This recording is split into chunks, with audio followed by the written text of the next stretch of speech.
ससुराल में खाने वाले 16, बनाने वाली 1 बहू। ओए होए, आज तुम खाने का मजा आ गया। माँ ने मेरा मन पसंदीदा पनीर वाले पराठे और साथ में पुदीने की चटनी जो बनाई है। रेशमा सीरियल देखते हुए खाना खाते हुए आवाज लगाती है, माँ पराठा खत्म हो गया, प्लीज थोड़ी चटनी और पराठा ले आना। पराठा बना रही कुंती देवी गुस्सा होकर बोलती है, देवी जी थोड़ा सा उठने का कष्ट कर लो, प्लेट लेकर किचन में आ जा, मैं पराठा बना रही हूँ, तवा काफी ज्यादा गर्म है, पराठा जल जाएगा। माँ आपको तो आपकी इकलौती बेटी की बिल्कुल कदर नहीं। कल को मैं ससुराल चली जाऊंगी तो खुद ही बनाकर खाते रहना अपने पराठे। तौबा तौबा, इस लड़की के नखरे भी माशाअल्लाह है। पता है ना, हर बार इमोशनल ब्लैकमेल करके माँ से कैसे बात मनवानी है और खाने के लिए बैठ जाती है तो 1 इंच सर का नहीं जाता। बुदबुदाते हुए कुंती पराठा लेकर आती है। ले रख ले प्लेट में पराठे। तुझमें कोई शर्म वरम बची है कि नहीं? 24 की हो गई, लेकिन मजाल है कभी किसी काम में माँ की मदद करवा दे। माँ हाँ, आपको पता है ना, मुझको खाना बनाना बिल्कुल पसंद नहीं और मेरे नाखून टूट जाएंगे। हाँ हाँ, अंडों की तरह नाखून सेती रहना। तेरी अकल ठिकाने तो तेरी सास लगाएगी। भगवान ना करे कल को बड़ा ससुराल मिल गया जहाँ ज्यादा सदस्य हुए तो कैसे गुजारा होगा तेरा। अपनी माँ की कही इस बात को रेशमा हल्के में ले लेती है, क्योंकि वह काफी खाओ मिजाज की थी, जिसे खाना तो पसंद था लेकिन खाना बनाना बिल्कुल पसंद नहीं। आखिर कैसे निभाएगी रेशमा अपने ससुराल में एक बहू की जिम्मेदारियां। थोड़े टाइम बाद रेशमा की शादी पप्पू से हो जाती है, जहाँ फिलहाल 6 लोग थे, सास ससुर, 2 नंदे और 2 पति पत्नी। वो खुद छोटा परिवार देखकर ठंडी यहाँ भरते हुए बहू मन में खूब खुश होती है। शुक्र है भगवान जी जो मेरा ससुराल काफी छोटा है, मुझे ज्यादा खाना नहीं बनाना पड़ेगा। आओ आओ बन्नो रानी, ढोलकिया खानदान में तुम्हारा स्वागत है। बहुत बहुत शुक्रिया सासू माँ। Welcome to the family Reshma भाभी। हमारे परिवार में तहे दिल से हम दोनों आपका स्वागत करती हैं भाभी। वैसे अब तो डेली डेली हमें हमारी प्यारी प्यारी नई भाभी के हाथों का टेस्टी टेस्टी नाश्ता खाने को मिलेगा। जी बिल्कुल मेरी प्यारी ननद रानियों, मैं तुम दोनों के लिए खुशी से तुम्हारी पसंद का नाश्ता खाना बनाकर खिलाऊंगी। वैसे मेरे वेलकम के लिए तुम दोनों का दिल से थैंक यू। अरे भाई, अब रात भर बातें ही होती रहेंगी। भाग्यवान बहू बेटे को कमरे में जाने दो। हाँ हाँ, नई दुल्हन तुम भी जाकर शादी की थकावट दूर कर लो। कल तुम्हारी पहली रसोई है, मुंह दिखाई है, 36 काम होंगे। जी मम्मी जी। अगले दिन रेशमा सुबह सुबह उठकर ससुराल वालों के लिए खुशी खुशी पहली रसोई का खाना बनाती है। चलो अच्छा है, सारा खाना टाइम से रेडी हो गया। मटर पुलाव, मिक्स वेज, आलू पूरी, बूंदी रायता और मिठाइयाँ। 6 लोगों के लिए इतना तो काफी रहेगा। एक बार सब्जी का नमक टेस्ट कर लेती हूँ। सब्जी तो बहुत ही दमदार बनी है। वैसे कोई भी चीज थोड़ी बनाओ तो काफी अच्छी बनती है। जैसे ही रेशमा टेबल पर खाना परोसती है तभी उसके जेठ जेठानी अपने दोनों बच्चे लेकर आ जाते हैं। 10-12 साल की बेटी बिन्नी और 8 साल के बेटे आर्यन के साथ वो आती हैं।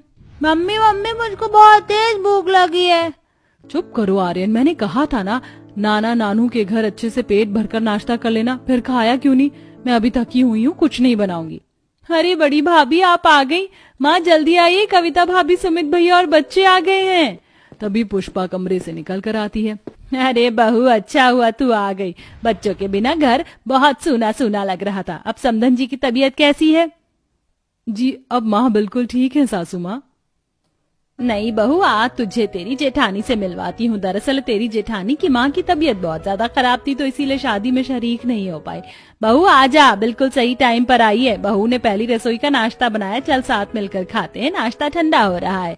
इस तरह रेशमा के ससुराल में आधे दर्जन से बढ़कर 10 लोग हो जाते हैं। सारा खाना फैमिली में खत्म हो जाता है। तभी लंबी सी डकार लेते हुए जेठ सुमित तारीफ के पुल बांधता है। वैसे छोटी तेरी किस्मत काफी ज्यादा अच्छी है जो इतना अच्छा खाना बनाने वाली बीवी मिली है। थैंक यू सुमित भैया। वैसे सचमुच तुम्हारा बनाया हुआ खाना बहुत ही जायकेदार है, तो आज से 3 टाइम का खाना तुम ही बनाना। वैसे इतने सालों से सब लोग मेरे हाथों का खाना खाकर बोर हो चुके हैं।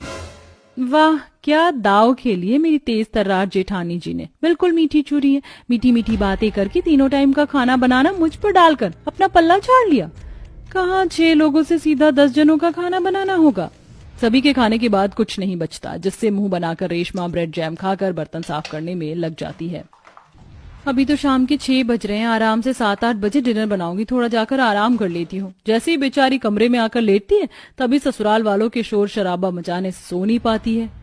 पूरे घर को मच्छी बाजार बना रखा है। इतना हल्ला गुल्ला मचाया हुआ है कि इंसान 2 पल सो भी नहीं सकता है। रेशमा जैसे ही हॉल में आती तो सोफे का एरिया 16 लोगों से भरा हुआ था। 16 लोगों को देखकर उनके लिए खाना बनाने की बात से बेचारी के मुंह पर पहले ही 12 बज जाते हैं। हे भगवान, अब ये नई शक्लें किसकी हैं? कहीं ये लोग भी मेरे ससुराल में अड्डा जमाने के लिए तो नहीं आए? तभी 70-75 साल की उम्र की बूढ़ी चंपा देवी, जिसके बाल पके हुए थे, रेशमा को बुलाती है। अरे दूर क्यों खड़ी है मेरी पोता बहू? यहाँ अपनी दादिया सास से नहीं मिलेगी? आजा बहू, घबरा क्यों रही है? पुष्पा एक एक करके परिचय करवाती है। बहू, ये मेरी अम्मा जी हैं और तेरी दादिया सास। बाकी ये तेरी चाचिया सास, चाचा ससुर और उनके 3 बच्चे हैं। थोड़े समय के लिए गांव में रहने के लिए गए थे। वो खेती बाड़ी भी देखना होता है ना, तो साल में 1 चक्कर लगाना ही पड़ता है। बाकी यहीं साथ साथ रहते हैं हम। वैसे जिज्जी, बहू तो बिल्कुल चांद का टुकड़ा लाई हो, एकदम हूर की परी है। अच्छा ये लो रेशमा बहू, ये कट्टा किचन में ले जाकर खोल दे। इसमें क्या है चाची? इसमें गांव का ताजा ताजा साग तोड़ कर लाए हैं बहू। पूरा ट्रेन में तो कट्टे में बंद था, किचन में ले जाकर हवा लगा दो और आज रात के खाने में मकई की रोटी और सरसों का बथुआ का साग बनाना। 16 लोगों के लिए साग रोटी बनाने की फरमाइश सुनकर रेशमा के सर पर जैसे पहाड़ टूट पड़ता है। आज तो लुटिया डूब ही जाएगी। मैंने जिंदगी में कभी मक्के की रोटी बनाई भी नहीं, आज बनाना भी पड़ रहा है तो एक साथ में 16 लोगों के लिए। आज तो खाना बना बना कर खटिया खड़ी हो जाएगी। बेचारी किचन में आकर साग निकालती है। हे राम जी, इतने सारे साग की छटाई कैसे करूंगी? अकेले ननद और जेठानी को बुला लेती हूँ, मिलजुल कर जल्दी हो जाएगा। ऐसा सोचकर रेशमा उनके पास आती है। तीनों लूडो खेल रही होती हैं। पायल, पलक, जेठानी जी चलकर मदद करवा दीजिए मेरी। थोड़ी साग काफी ज्यादा है, मुझको इतने सारे लोगों का खाना अकेले बनाना है। अरे देवरानी जी, तुम तो ऐसे कह रही हो जैसे मेरे टाइम में तो मेरे साथ खाना बनाने में नौकर चाकर लगते थे। मैं भी तो 15 लोगों का खाना अकेले बनाती थी। और तुम अब नहीं सीखोगी तो कब सीखोगी? ऐसी बातें सुनकर रेशमा दिल उदास करके किचन में आ जाती है और लगभग 2-2.5 घंटे लगाकर जल्दी जल्दी साग को साफ करके उबालने चढ़ाकर आटा गूंथती है। तभी ससुराल वाले आवाजें देने लगते हैं। चाची जल्दी जल्दी खाना बनाओ, मुझे बहुत तेज की भूख लगी है। अरे नहीं दुल्हन, अभी तक तुमसे साग रोटी नहीं बनी। इतनी देर में तो मैं 56 तरह के पकवान छान कर रख देती हूँ। नहीं तो जी दादी जी, बस बनने ही वाला है, बस आधा घंटा दीजिए। बैठे बैठे सबके सब भाषणबाजी तो ऐसे कर रहे हैं जैसे कि मैं इस घर की बहू नहीं कांताबाई हूँ। कहाँ फंस गई मैं? अगर मुझको पहले पता होता कि मुझको ससुराल में 16 लोगों के लिए अकेले खाना बनाना पड़ेगा तो मैं कभी शादी ही नहीं करती। अपने दिल की भावनाओं को बड़े दुख के साथ कहते हुए रेशमा की आंखों से आंसू छलक जाते हैं। तो पहले खाना पकाती है, उसके बाद सबको परोस कर खिलाती है, जिसमें वह थककर चूर हो जाती है। भाई वाह, आज का खाना तो सबसे लाजवाब बना है। बिल्कुल गांव के देसी खाने की याद आ गई। याद है अम्मा, जब मैं छोटा था तो तुम हर सर्दी के मौसम में इसी तरह से सरसों का साग और मकई की रोटी बनाकर खिलाती थी। सब याद है बेटा, मेरे जमाने में तो मैं चूल्हे पर 50-50 लोगों की रोटियां बनाकर खिलाती थी, मगर आजकल की बहू तो 15-16 लोगों का बनाकर खिलाना भी उनको भारी पड़ता है। ऐसा कहते हुए कहीं न कहीं दादिया साथ रेशमा को ताना देती है। बहू, साग रोटी का मतलब साग रोटी नहीं होता, सिर्फ कुछ मीठा भी बनाना होता है। कल के नाश्ते में गाजर का हलवा मीठे में बनाना, और हाँ, नाश्ते में सलाद खाती हूँ तो मेरे लिए शलगम, चुकंदर, खीरे भी काट लाना। एक तो मैं इतनी मेहनत से 16 लोगों के लिए खाना बनाकर खिला रही हूँ, इसके बावजूद भी मेरी कमियां निकाल रहे हैं। भलाई का तो जमाना ही नहीं है, इन्हें तो दाल रोटी खिलाना चाहिए। जी दादी जी। हे भगवान, सबसे ज्यादा तो इस दादिया सास ने नाक में दम कर लिया है। नंदे बहाना मारने में माहिर है और जेठानी चुटकी लेने में। इस तरह रेशमा हर दिन परेशानी उठाकर ससुराल के 16 लोगों के लिए खाना बनाकर खिलाती, जिससे एक सुबह से किचन में शुरू होने के बाद रात के 11-12 बजे छूट मिलती है। ऐसे में ना तो वह ठीक ढंग से खा पाती, ना सो पाती, जिससे उसे कमजोरी आ जाती है और वह चक्कर खाकर बेहोश हो जाती है। डॉक्टर की जांच करने के बाद पता चलता है। क्या हुआ डॉक्टरनी साहिबा, हमारी बहू ठीक तो है? देखिए, ये माँ बनने वाली है, लेकिन ये बहुत ज्यादा कमजोर है, इनको बेड रेस्ट की जरूरत है। ऐसे में कोई काम नहीं करना है। ऐसे में खाना बनाने की जिम्मेदारी दोनों नंद और जेठानी को संभालना पड़ता है।